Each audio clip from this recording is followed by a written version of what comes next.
Welcome back guys, and welcome to the latest instalment in 12 Days of Christmas, 12 questions answered.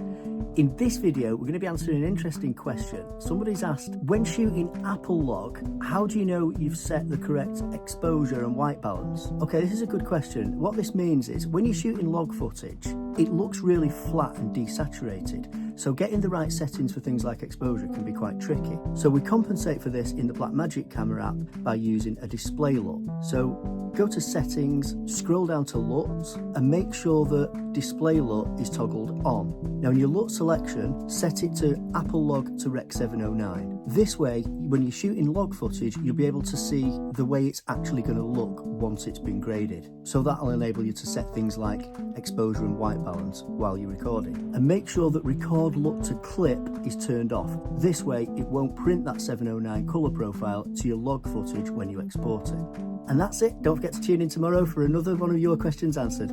Thanks for watching. See you next time.